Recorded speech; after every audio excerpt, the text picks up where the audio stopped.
Assalamualaikum warahmatullahi wabarakatuh. Bismillahirrahmanirrahim. Bismillahil malikil kudusis salam. Bismillahil azizil hakim.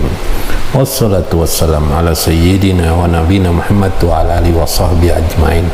Fa inna insyaallah ab'asu li kitabi Syekh Abdul Qadir Jalani Sirrul Asrar.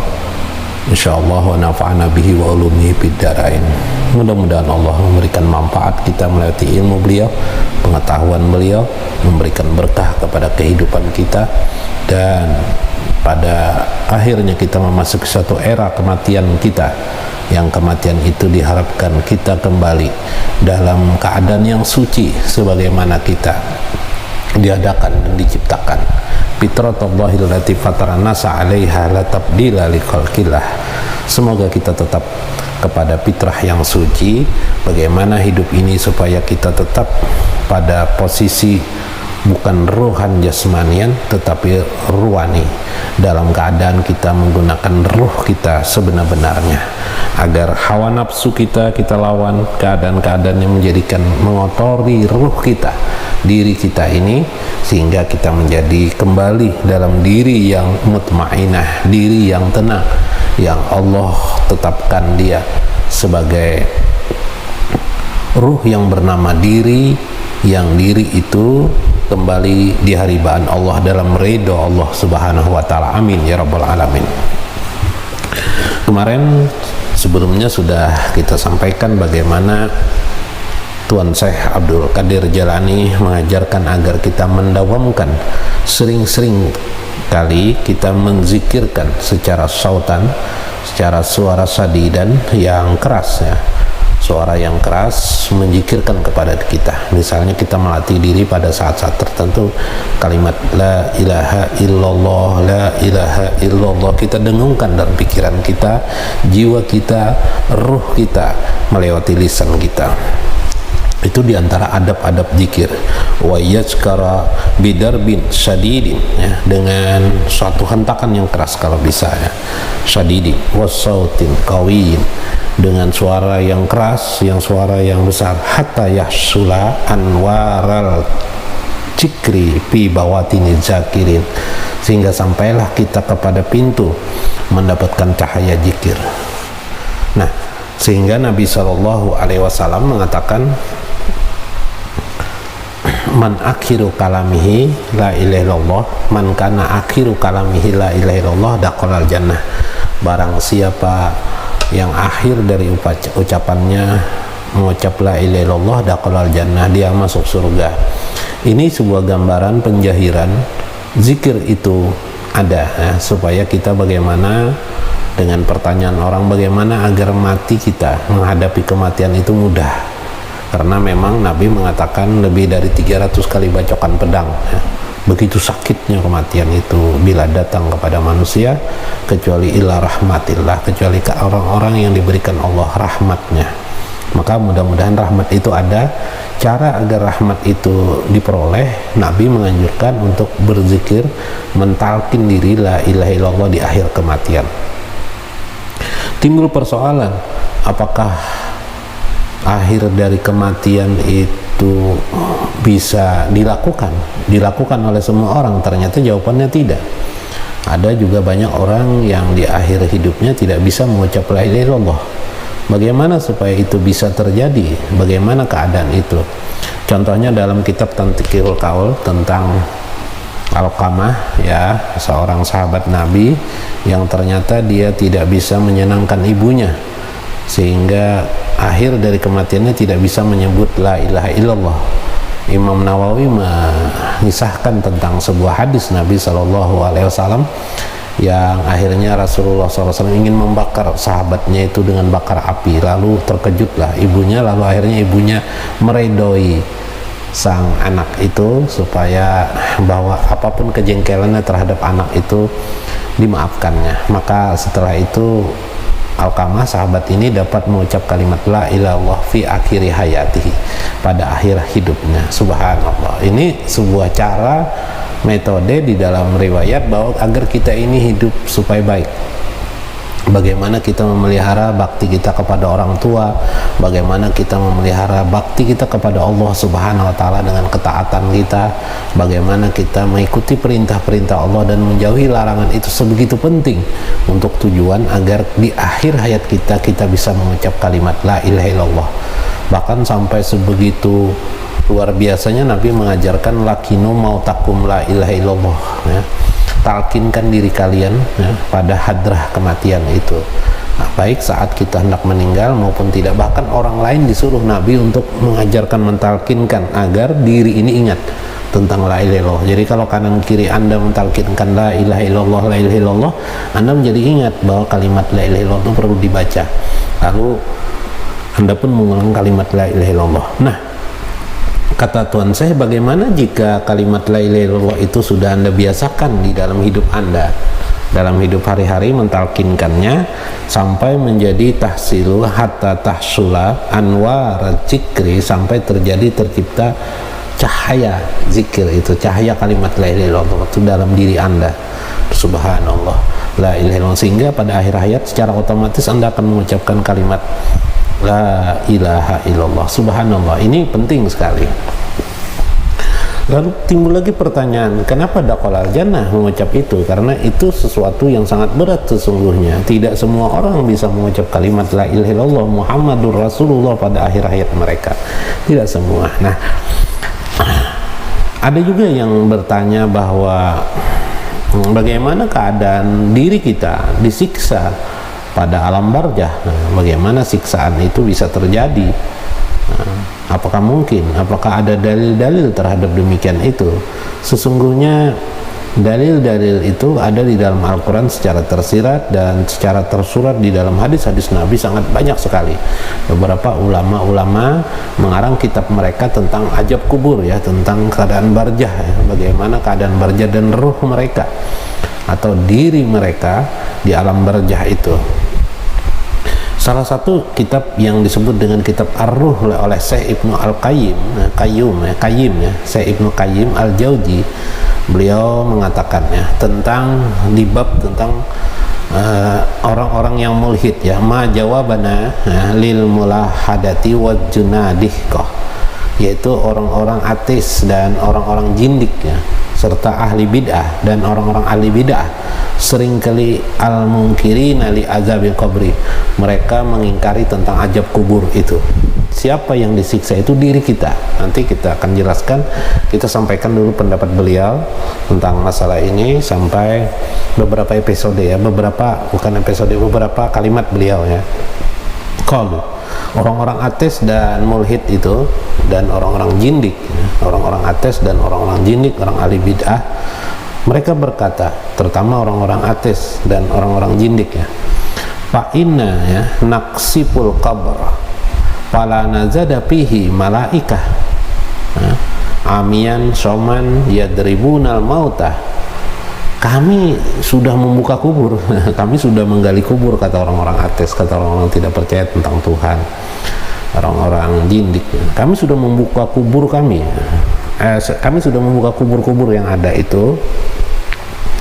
Fala nazada fil malaikah, kami tidak menemukan ada malaikat di sana. Udah ada malaikat terlanjur di sana. Malaikat yang amian, yang buta atau soman atau yang bisu. Wah, ini menghina sekali kepada mereka. Yadribunal mauta, malaikat yang buta tuli itu, kata mereka, adakah mereka memukul mayit? Tidak ada, nyata-nyatanya mayitnya biasa-biasa saja, begitu-begitu saja. Setelah dikuburkan, kami bongkar lagi kubur itu berapa saat, ternyata biasa-biasa saja kubur itu mayit. Atau mayit yang bimutarikim min hadidin, atau katanya malaikat akan mencampakkan besi kepada orang-orang jolim, orang-orang kafir. Ternyata tidak ada, di kubur mereka besinya pun tidak ada, bahkan tertancap di tubuh mereka tidak ada besi itu. Wala najadahuna kahayatan, kami juga tidak menemukan ada kehidupan di sana, melainkan kehidupan kematian. Di sini disebut kami juga tidak menemukan kalajengking ada misalnya, atau ular yang menghampari tubuh mereka. Tidak ada semua itu, itu dusta semua, kata orang-orang ateis dan jindik, ya. Seperti juga perkataan orang-orang ahli bid'ah ya. Qalu min ahlil bid'ah wadal, dan orang-orang bid'ah dan orang-orang dalal sangat tidak percaya adanya azab kubur, siksa kubur ya, siksa kubur atau siksa kepada nafs diri itu. Mereka orang-orang ahli bid'ah dan sesat itu berkata, wa kullu hadisin yuqalibu muqtadil uqul wal hissi wa yaqta'u bi qati'atin, bahwa tiap-tiap hadis, kata mereka orang-orang ahli bid'ah dan dolani, hati-hati Anda menjadi golongan mereka, nauzubillah min dzalik ya. Kata Ibnu Qayyim ini tokoh juga, tokoh Ahlussunnah wal Jamaah. Beliau ini sebenarnya Ahlussunnah wal Jamaah bermadzhab Hambali. Seringkali nama beliau ini dicatut, tapi dipitnah beliau seolah-olah beliau tidak percaya kubur. Ternyata di kitab beliau ini sangat percaya sekali siksa kubur itu ada. Ini kitab beliau yang saya bacakan ini, Ar-Ruh ya, kitab Ar-Ruh ini percaya betul bagaimana siksa kubur itu terjadi. Orang-orang ahli bidah beliau menentang. Biasanya orang-orang Wahabi Salafi ya, Wahabi Salafi tidak percaya dengan azab kubur ya, padahal Ibnu Qayyim salah tokoh yang mereka sering fitnah, padahal ternyata beliau adalah sangat percaya sekali ya. Ini perkataan beliau yang saya sampaikan ini. Betapa beliau menolak sekali keingkaran orang-orang ateis, orang-orang ahli bid'ah, orang-orang jindik, orang-orang sesat ya. Nah, tiap-tiap hadis yang orang-orang ahli bid'ah dan sesat itu berkata, tiap-tiap hadis yang bertentangan dengan akal manusia dan perasaan, walhisi perasaan, itu adalah bikotaatin, itu adalah pasti sesuatu yang salah. Maksudnya hadis itu pasti tidak benar, pasti hadis itu dhaif ya, lemah, pasti hadis itu harus ditolak begitu menurut mereka. Nah, pendapat itu tentu ditolak oleh Ibnu Qayyim al-Jauzi, itu pendapat yang salah ya, pendapat yang salah. Lalu orang-orang ahli bid'ah dan sesat itu berkata, mereka berkata, naral musallibuna ala qashbati maddati tawilah la yas'alu wa la yajibu wa la yataharraku wa la yatawqadu. Kami juga melihat orang-orang yang disalib pada masa kami, kata orang-orang bidah. Orang-orang disalib di atas kayu, di atas cengkang kayu dalam waktu tawilah yang panjang. Layus alu, mereka tidak ditanya-tanya. Adakah datang 2 orang malaikat gitu kan, mayit yang mati disalib itu kan kelihatan, itu maksud. Kami tidak melihat mayit itu ditanya-tanya. Kalau ada beberapa kelompok orang juga di Indonesia, ada kan mayit itu tidak dikuburkan, diletakkan di rumah saya. Kami tidak melihat adanya pertanyaan, mereka tidak ditanya, la yus'al, mereka tidak ditanya, tidak pernah ditanya. Wala yajibu, mereka juga tidak menjawab. Mereka tidak menjawab, berarti tidak ada mereka mau berbicara kepada orang, tidak ada, kelihatan diam aja. Wala yataharraku, mereka juga tidak bergerak-gerak mayat mereka. Wah, ini ngeri sekali. Wala yatawqadu, mereka tidak ada tubuh mereka terbakar-bakar, tidak ada. Kalau misalnya jadi hitam legam tubuh mereka, tidak ada. Ini keras sekali ya, ngeri sekali ya perasaan mereka. Jismahu naran ya, karena menyala badan mereka oleh api ya. Tidak ada mereka. Wa manibtaras tuhus siba wanah syatuhut tuyur, atau orang-orang yang bagaimana orang-orang yang siba dimakan oleh asiba, binatang buas, dicabik-cabik mereka atuyur oleh burung ya, dimakan oleh burung tubuh mereka, oleh binatang buas. Apa yang mereka akan dapatkan? Bagaimana mungkin mereka akan disiksa di kubur sedangkan mereka sudah habis tubuh mereka dicabik-cabik oleh semua itu. Ini pendapat orang ateis dan orang jindik serta orang ahli bid'ah dan dalal sesat. Nah, menjawab seperti ini tentu dijawab mungkin dengan Ibnu Qayyim menjawab dengan berbagai rekomendasi akal ya. Kedua adalah dengan hadis-hadis ya, hadis-hadis Nabi Shallallahu Alaihi Wasallam. Nah, kita sebagai orang beriman tidak memerlukan sebuah kerangka berpikir apapun terhadap masalah itu. Yang jelas di dalam hadis-hadis Nabi sangat banyak sekali ya, sangat banyak sekali. Di samping misalnya hadis dalam Sahih Bukhari, ada Nabi tiba-tiba sedang berkuda bersama sahabat, tiba-tiba Nabi berhenti di satu tempat, kemudian beliau jalan ke samping, ada beberapa kubur di sana. Beliau pun terkejut melihat kubur itu, lalu beliau mengatakan mereka diajab Tuhan. Nah, lalu karena mereka itu namimah, mereka suka mengadu domba ya, dan baul ya, dan mereka kencing ya, tidak dicuci kencingnya mereka itu. Jadi mereka diajab kubur, kata Rasulullah.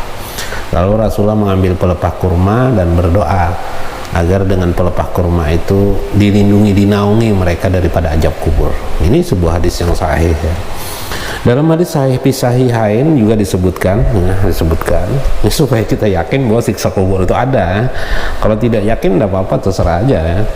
Nah, dalam Sahihain, dalam kitab Sahihain disebutkan oleh Ibnu Qayyim, laula an la tadafanu lidakwatillah, andaikan kalian itu tidak dikuburkan nanti, tidak dipatak atau dikubur di dalam kubur, lidakwatillah, pastilah aku akan berdoa kepada Allah, ayyasma'akum min azabil qabri ma'asma, aku akan berdoa kepada Allah agar kalian bisa mendengar ajab kubur itu, padahal aku ini sering kali mendengar. Aku sendiri mendengar, kata Rasul, ajab kubur itu ada. Subhanallah, ini mengerikan sekali sebuah riwayat ini ya. Saya juga ada beberapa catatan tentang ajab, bagaimana ajab kubur itu ada. Nah, ini sebuah gambaran. Makanya di dalam doa Nabi SAW beliau mengatakan bahwa beliau berdoa, Allahumma a'udzubika min azabi qabri wan nar. Ya Allah, aku berlindung kepada Engkau daripada ajab kubur dan nar, dan api neraka. Jadi ada dua ajab kubur dan ajab api neraka. Dalam hadis dalam kitab Tambihul Ghafilin pernah saya bacakan dulu bagaimana Rasulullah menyuruh para sahabat ketika menguburkan seseorang, beliau berkata kepada sahabat, fasta'id minkum min azabil qabri. Beliau berkata kepada sahabat, hendaklah kalian berlindung seperti ini. Nah, kalian melihat mayat-mayat ini kan dikuburkan, mayat ini dikuburkan, fasta'id minkum min azabil qabri, hendaklah kalian berlindung kepada Allah min azabil qabri, daripada azab kubur. Saya sebut lagi sebuah hadis ya. Waqad jakarabni abid dunya fi kitabil kubur an Sya'bi, tentang yang diingatkan oleh Abid Dunya dalam kitab kubur, yang kubur tentang masalah kubur ya, an Sya'bi, daripada Asy-Sya'bi, annahu zakara rajulan, qala Nabi SAW, tentang seorang laki-laki ya. Nabi SAW berkata, marartu bi Badarin. Nah, aku pernah berjalan ke Badar. Badar itu tempat peperangan pada masa Badar. Rupanya Nabi di lain waktu pernah berjalan ke sana. Apa namanya? Napak tilas ya, napak tilas terhadap perang Badar dulu yang pernah dilakukan. Fara'aitu rajulun yakhruju minal ardi fayadribuhu wa rajulun bimaq'amati hatta yagibu fil ardi. Saya melihat seorang laki-laki waktu itu keluar dari bumi tapi dipukul, fayadribu, jadi keluar seperti mata ini, keluar begini, dipukul nanti masuk lagi. Itu maksud hadis ini. Fayadribu, mereka dipukul ya. Rajulun itu bimak amatihi hatta yaghiba fil ardi, sehingga kemudian setelah dimunculkan duduk, dia dipukul-pukul, kemudian ditarik lagi ke dalam kubur itu. Subhanallah, summa yakruju, kemudian dia dikeluarkan lagi, fayaqalu fi jali, kemudian berulang-ulang dikeluarkan lagi, nanti habis itu dipukul-pukul lagi, dimasukkan lagi. Pokoknya Rasulullah SAW, kemudian Rasul berkata, zalika Abu Jahal, itulah Abu Jahal ibnu Hisam. Nah, ini itu adalah Abu Jahal ibnu Hisam yang memerangi Nabi dulu. ya jibu ila yaumil kiamah, itu diajab sampai hari kiamat. Jadi siksa kubur itu sampai hari kiamat berdasarkan hadis ini. Subhanallah. Maka penting sekali di sini saya tegaskan, ajab kubur itu ada. Karena ajab kubur itu ada, kita harus bersiap-siap bagaimana menghadapi ajab kubur itu. Siapa yang kita siapkan? Karena anda sudah mengenal diri kalian, maka diri kalian yang menjadikan siksa kubur itu adalah nafs itu, diri itu, yaitu yang amaratum bisu, yang suka berbuat kejelekan, kesukaan yang cenderung kepada nafsiyah, kejelekan. Apakah kejelekan bersifat bahimah, kebinatangan? Apakah karena sifat kejelekan yang sifatnya batin ya, yaitu merasa sombong, angkuh, takabur, itu menjadikan kegelapan pada diri manusia? Atau nafsiyah yang sifatnya suka kepada hal-hal yang bersifat materialistis, hedonisme, yang menjadikan gelaplah ruh kita itu atau diri kita itu? Maka hendaklah kita kembalikan dia. Untuk melawan itu kadang-kadang begitu sulit. Karena itu Tuan Syekh Abdul Qadir Jailani mengajarkan bagaimana kita mendawamkan zikir kita kepada Allah Subhanahu wa Ta'ala sampai tercipta yang disebut dengan nur zikri atau cahaya zikir itu timbul, sampai nanti kita sudah biasa, nanti di akhir hayat kita mengucap la ilaha illallah, maka ruh kita akan diucapkan oleh malaikat, ya ayatun nafsul mutmainnah, wahai diri yang tenang, kembalilah kepada Tuhan kalian. Maksudnya dicabut, dikeluarkan dari tubuh itu, jangan sampai malaikat berkata seperti dalam Al-Quran, akriju ampusakum, keluarlah kalian ya, ayo cepat keluar, begitu kasar mereka dan memukul dengan pukulan yang keras. Itu sebuah ajab yang pertama sudah. Para ulama Ahlussunnah wal Jamaah di kubur itu, nanti di kubur itulah alam barzah, pintu alam barzah diletakkan padanya, meskipun berdempengan antara orang kafir dengan orang muslim, antara orang muslim dengan orang jolim, yang muslim tidak jolim, itu mereka meskipun bersebelahan tidak mendengar mereka, tapi yang satunya mendapat kenikmatan, yang satunya tidak mendapat kenikmatan atau siksaan di dalam kubur.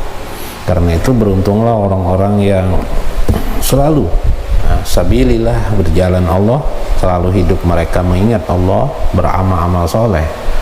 Wa tasabanna alladzina qatilu fi sabilillah amwatun bal ahya inda rabbihim yurzaqun. Itu kalian mengira bahwa orang-orang yang mati di jalan Allah itu mati seperti bangkai saja? Lah, tidak. Bal ahya, mereka hidup inda rabbihim yurzaqun, di sisi Allah lah mereka mendapat kenikmatan. Cukup ayat ini sebagai sebuah isyarat bahwa orang-orang yang beriman mendapatkan kenikmatan di sisi Allah Subhanahu wa Ta'ala. Nah, ini sebuah gambaran bagaimana sesungguhnya diri kita, ruh kita akan dicabut nanti pada tubuh kita yang jasad ini. Kemudian setelah dicabut itu, siapa yang mendapatkan siksa itu? Diri kita, atau disebut juga dengan ruh kita yang diberi nama dengan diri, sehingga Allah berfirman, ya ayatuhan nafsul mutmainnah. Nafs di situ panggilan nama, ialah nama bagi sebuah diri kita. Jadi nama diri kita itu nafs namanya. Nah, nafs ini sudah ada sebuah rekaman peristiwa yang telah kita jadikan dalam kehidupan sehari-hari ini. Karena sifatnya ruhani, ruh itu sifatnya adalah merekam semua keadaan-keadaan yang pernah kita lakukan pada diri kita. Disitulah ada rekamannya. Yang ruh itu belakangan disebut dengan diri kita. Karena itu Tuan Syekh Abdul Qadir Jailani menggambarkan tingkatan makom, 4 makom posisi diri manusia itu dalam kehidupan. Ruh jasmani yang terbilang dia adalah ruh jasmani itu ialah ruh yang amaratum bisu, ruh lawamah, ruh marhamah, kemudian ruh mutmainah. Bisa jadi dia tambah lagi rodia, diri yang rodia, nafs yang rodia, kemudian bisa lagi diri nafs yang mardiyah, dan yang terakhir adalah kamal yang sempurna. Maka mulai pas posisi di nafs mutmainah itu sudah pada posisi ruwani, seseorang pada ruwani, ruh ruwani. Kemudian naik lagi ke makom ruh ya, naik lagi ke makam ruh sultani, kemudian naik lagi pada ruh qudsi. Yang diharapkan setidak-tidaknya pada ruh ruhani kita, itu yang diharapkan pada diri manusia. Maka kalau orang ruh ruhani ya tidak diajab lagi diajab kubur. Tapi kalau dia masih ruh jasmani, dirinya di ruh jasmani, berarti dia diajab di alam kubur. Itulah yang dikisahkan di dalam hadis-hadis tentang ajab kubur. Pada akhirnya di dalam hadis-hadis Nabi disebut bahwa banyak sekali dalam hadis-hadis Nabi bahwa setelah manusia dicabut ruh kedua-dua, baik ruh orang kafir, orang zalim, orang muslim yang taat kepada Allah, itu dikembalikan wa ilaihi rajiun kepada Allah. Tapi dilaporkan saja kemudian dalam detik dan saat itu, karena berbedanya waktu antara dunia dan ukhrawi yang lebih padat waktunya ketimbang kita di dunia, maka sedemikian setelah dilaporkan ke langit, disebut di dalam hadis-hadis Nabi, roh orang-orang kafir, orang-orang zalim itu berbau busuk ya digambarkan, sedangkan roh orang mukmin itu berbau harum dan semerbak. Kemudian dikembalikan ke jasadnya di dalam kubur. Dalam kubur kemudian dia disitulah nanti datang malaikat bertanya kepada mereka. Nah, itu yang disebut di dalam Al-Quran, mereka ditanyakan tentang sesuatu hal, dalam hadis ditanyakan tentang siapa nama Nabi engkau. Dalam konteks yang lain adalah formalitas pertanyaan, yang kemudian mereka diletakkan di alam barzah itu dengan dua yang berbeda, atau makom yang berbeda, atau kedudukan yang berbeda. Kedudukan orang beriman bertakwa dan kedudukan orang tidak beriman bertakwa, atau dan orang-orang kafir atau orang-orang zalim. Sehingga mereka yang zalim inilah yang mendapatkan ajab. Pada di alam dunia, pintu alam barzah itu kita lihat melewati kubur-kubur itu. Karena itu di dalam hadis Nabi SAW, ketika kita mengucapkan assalamualaikum ya ahlal kubur atau ya ahlal diyar, maka mereka menjawab dan mereka mengenali siapa yang datang. Jika itu teman mereka, anak mereka, mereka kenal. Tapi bila mereka itu lain, mereka pun juga tidak mengenalnya. Bagian-bagian itu sudah saya terangkan dalam banyak hadis tentang masalah itu. Mudah-mudahan apa yang disampaikan ini bermanfaat tentang ruh dan diri kita dan tentang ajab kubur ya. Mudah-mudahan bermanfaat. Wallahul muwaffiq ila aqwamit thariq. Wassalamualaikum warahmatullahi wabarakatuh.